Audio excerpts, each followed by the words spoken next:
Hey guys, welcome back to the Crafty Couple. Today we've got a couple Farmhouse Dollar Tree DIYs.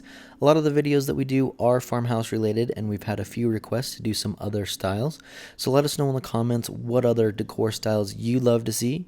And as always, if you enjoyed today's video, please give it a thumbs up and let us know in the comments which one's your favorite. To begin our first project, we're going to use this sign from Dollar Tree that we got during the Valentine's season, and you're going to need 3 of these signs total. If you have that on hand, again, we're trying to use stuff that we've just got in our stash.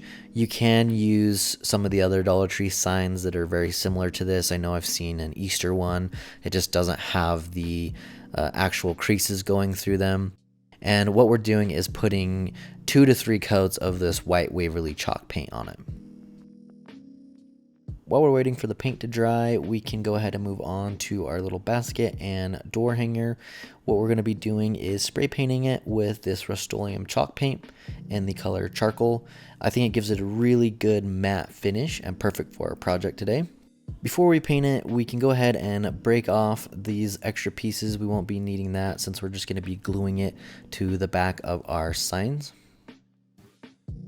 Next, we can move on to building our crates that are going to go at the bottom of our signs. And I'm just using these craft sticks from Dollar Tree. They come in a pack of 60. And what we want to do to start is just cut at the very end where the curve starts to flatten out. All we want is a straight piece of the craft stick. As you can see, you should just have a little piece that you have cut off on each end. Once you've done that with one stick, we can use that as a template for the rest of them. Go ahead and line it up, and then we just want to cut right at the end there. For the sides of our crate, we're going to do the same thing, just cut it at the end. And then what we're doing is measuring 2 inches. So essentially our crates will be 2 inches thick. And then you should be able to get 2 pieces cut out of 1 stick. So right here, just measuring it 2, and then I'll go ahead and cut that. Now I'm just using some regular scissors. This is very easy to cut, so don't worry about that. And then again, once you have that piece cut out, just use it as a template. As you can see there, you should get 2 pieces. Once we have our pieces cut, you should have 10 of the longer pieces and 8 of the shorter pieces. And then we can move on to staining. We're going to be using this dark walnut stain. This is easy to find at Walmart or even just ordering online.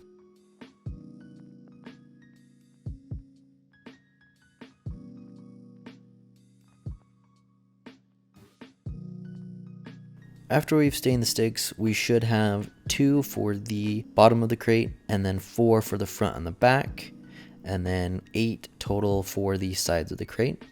To start assembling it, we just want to grab 4 of the long sticks and line them up as evenly as we can. And then what I like to do is use one of these little tumbling tower blocks to glue to the very end. It's just going to make it a lot more stable and then easier for you to glue on the next set of sticks. And then you'll want to make sure that you're gluing it on both sides here. Again, just try and make sure it's as even as possible with the end of the sticks. Once we have our blocks in place, we can move on to the sides. And what we're going to do here is essentially just glue these smaller sticks onto the tumbling tower block. That's what I meant earlier, is that it gives you a lot more surface space to actually glue these sticks on.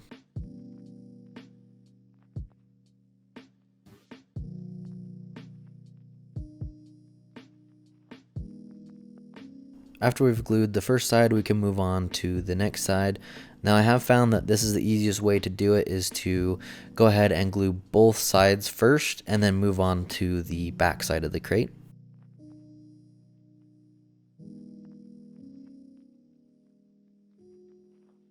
Now that we have both sides done, we can move on to the back, and we're just going to be gluing on another set of these tumbling tower blocks. And again, you'll just want to make sure that you line it up as close to that edge. It'll allow us to then glue the long sticks on for the back of the crate and give us a lot more surface space, like I mentioned before. If you try to do it without it, you're then just trying to glue the sticks together, and it just makes this a lot more difficult.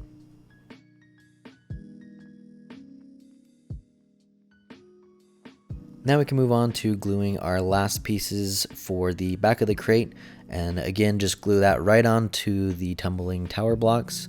Now don't get stressed out either if they don't fit perfectly. That's not really a big deal. A lot of times when you see these farmhouse or rustic pieces, they don't look perfect anyway, so don't worry about that.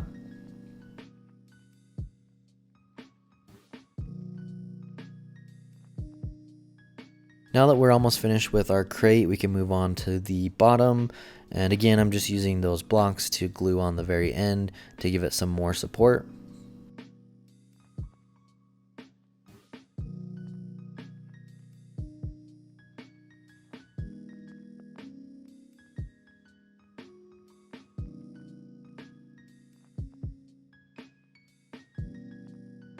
And we're just going to use 2 pieces here.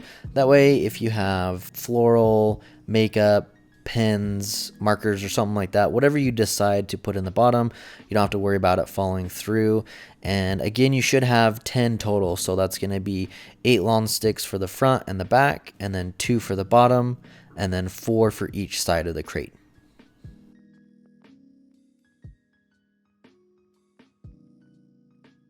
For the clothespins, we just want to go ahead and take them apart. It's really easy to do so. Just slide them off of each side of the spring. And then we're going to be using the same stain that we used earlier, the Minwax Dark Walnut Stain. Now the reason I like to take them apart is just so we can get into every little nook and cranny. Same thing with the sticks earlier. If we were to glue that all together before staining, sometimes you miss little spots or the glue will cover up the wood so you can't get stain everywhere, and it just makes it a little bit unfinished. That way, by doing it all before and then gluing it together, it just gives it a lot more polished and clean look. Now that our paint's dried on our signs, we can move on to assembling it. Now, sometimes when you peel off those metal hearts, they do rip off a little bit of the sign, so you'll see some of the damage there. It's really not that big of a deal, but if you want to try and hide them, I would recommend placing them where you're going to be putting those wooden crates or some of the other parts of the project, just to hide them a little bit. To connect our signs, I'm just using the same craft sticks that we use for the crate, and I'm just putting 1 on each side and then 1 on the middle, and I will do that to connect all 3 of them. If you don't have these large craft sticks, I know they have kind of the regular popsicle sticks. You could use those as well. You may want to use a few more though, since they are smaller. They probably won't provide as much support. After we've connected all of our signs, we can move on to gluing on the crates. The easiest way I found it was to glue 1 crate on each side or each corner. That way, when I moved on to the middle crate, I had kind of an idea of where it needed to go and I could just eyeball it to get the correct spacing. Now, for today's project, I would really recommend using E6000 for most of the gluing. We typically just use the hot glue for time purposes so that we can get these projects done faster for you guys. But for a more permanent hold, I would definitely use something stronger.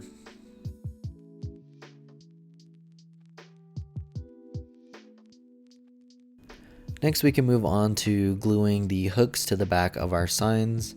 Now, what I decided to do was just run a quick layer of hot glue all over the front of the sign, and then as soon as I did that, I just lined it up and put the signs on top of that.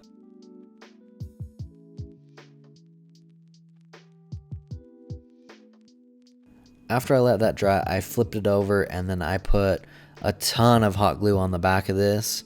Again, this is where I would say you're probably a lot better off using E6000 or something stronger. So originally I was just going to use 2 of those Valentine signs, but it looked a little weird and the spacing wasn't very big. So I decided to use 3, and then I also added one of these bigger baskets instead of just going with 1 of them. So I did use a smaller one and a bigger one, and again I'm just hot gluing them on the board.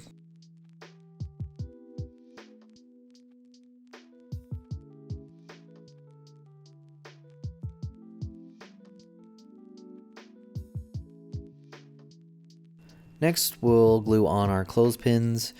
Now, I didn't do any direct measurements. You guys can definitely do that to make sure they're even. I just eyeballed it. I will let you know though, after I got all of the clothespins and the baskets on, looking at it, the spacing was just kind of weird, so I ended up taking all of them off and respacing them out. The clothespins were too close to each other and the baskets were a little bit high, so I lowered them and then spaced out the clothespins a little bit more, and I just aligned them to the very top of that board. The last part is to add the greenery. Now this board was meant to hold like keys, accessories, to hang notes. Let us know if you guys would change it up a little bit, if you'd add something, subtract from it, or if you like it as is.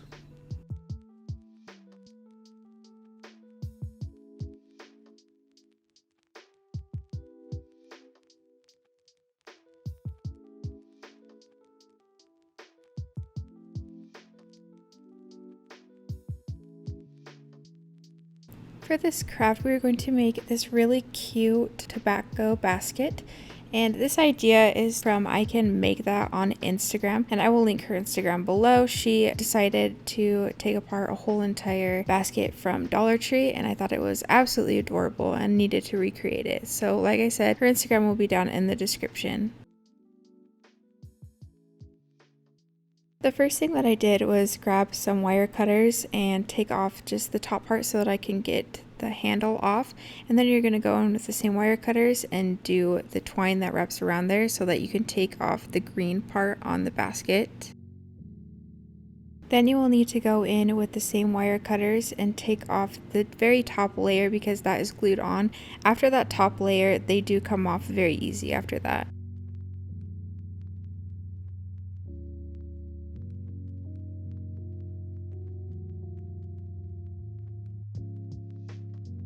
Once I got all the layers off for the bottom, you will just need to cut that twine kind of stuff again and then just pull it apart the best you can very carefully because they do break pretty easy.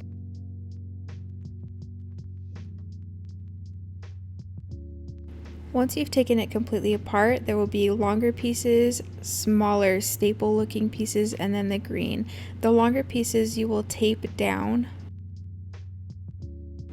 And then the smaller staple looking pieces you will flatten out and weave in between the longer pieces.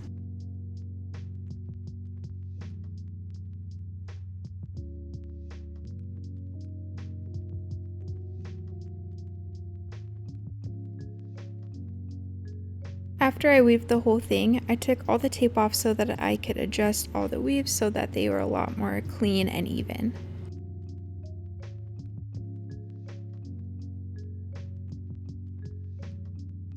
When you're adjusting it, just make sure that you do have enough room on all the sides so that it can connect to the top of the basket.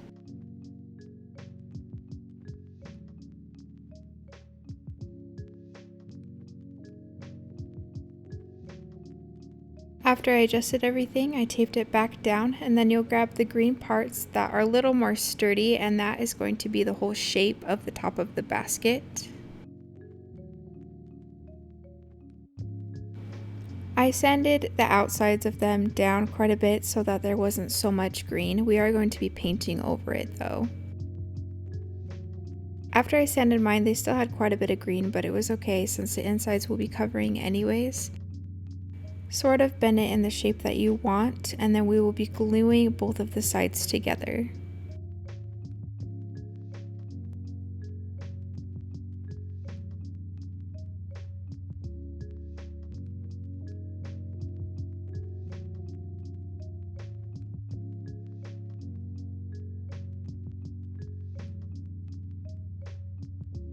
I did take apart 2 baskets for this project so that I had more pieces to work with. So with 2 of the longer pieces, you're going to make an X on the front. I did hot glue them down in the corners, but I would probably just clamp it or use a paper clip to hold it in place because in the end, I did need to move them a little bit to make it look better with the basket.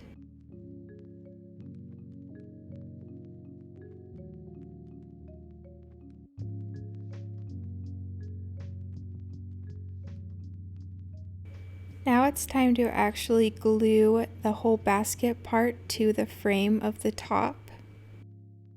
It was a little tricky to get this basket started, but try and get the frame outside of all of the flaps on the basket, and then you're going to start in the middle and start hot gluing them to the side. So right here I have the whole one side done and I'm just starting on the other side. I did start in the middle because I found that was easiest for me. I'm just taking the pieces, using some hot glue and holding it there as long as I can to make sure it stays. Try and make sure the lengths are as even as possible as well.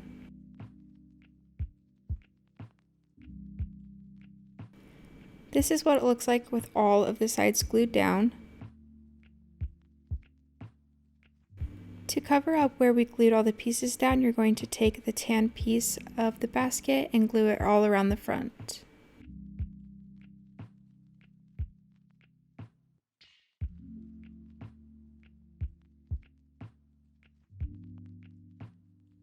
Now take the wire cutters and cut all of the excess off the top.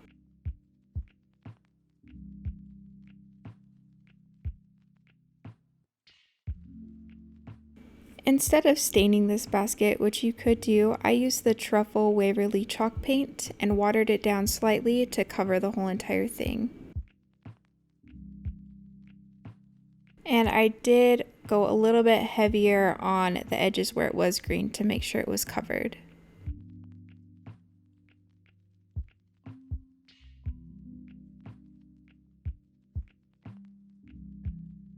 And this is what it looks like with one coat of the truffle paint watered down. And to finish it off, I added a small green wreath made out of lamb's ear.